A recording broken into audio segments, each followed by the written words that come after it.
Fake it until you make it. How many times have you heard somebody tell you that?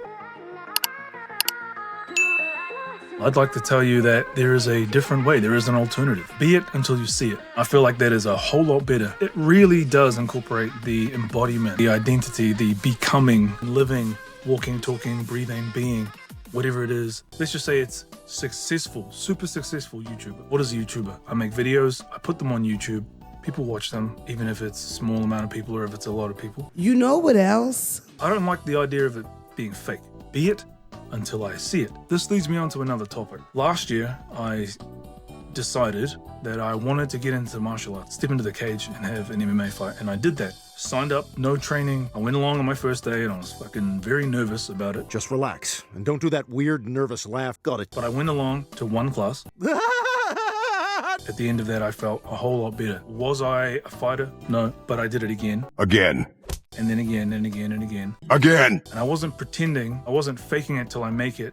Well, faking it till I made it. I was just being it. So training like a fighter. I was thinking like a fighter. I was acting like a fighter. I started talking like a fighter and doing the things that a fighter does. And then after 20 weeks, I ended up getting in the cage. I fucking loved it. It was amazing. It was probably one of the most exciting experiences of my life. But then I got injured.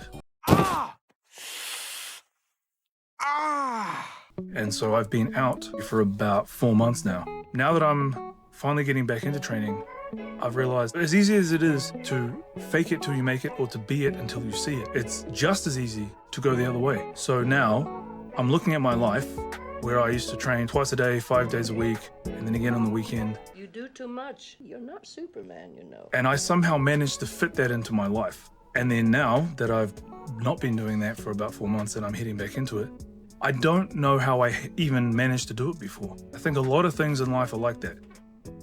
Some things just are not the case until you do it. Maybe it is being a YouTuber. I haven't posted a video on YouTube for over a year probably. There was one, but it's been a long time. It starts to feel like I'm no longer a YouTuber anymore. I'm now just a person who would like to become a YouTuber. I don't know, what is the lesson here? Consistency, sticking to things. There are a few things tied up in this.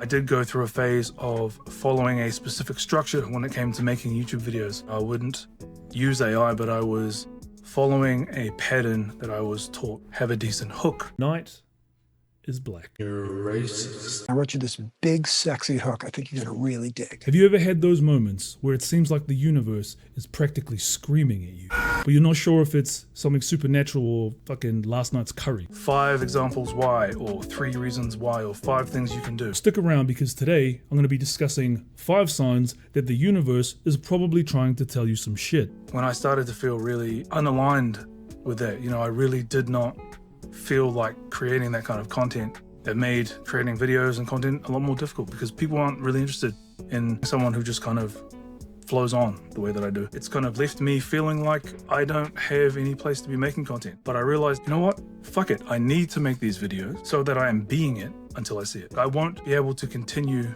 being a YouTuber based off the videos that I made in the past. If I was to go back and watch some of my old videos, my thoughts and my beliefs and my opinions may have changed.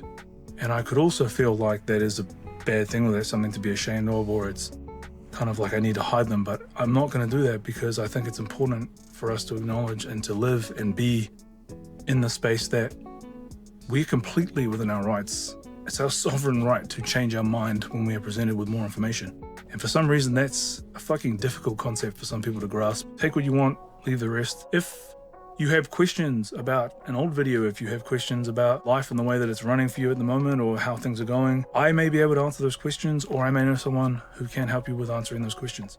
So, you know, put your questions in the comments below and then I'll get back to you as soon as I can, because to be honest, I don't hang out on YouTube all that much anymore. I spend a lot of time on Instagram and you can find me over there. The next time you're wondering whether or not you should fake it till you make it or be it until you see it, pick embodiment. Peace.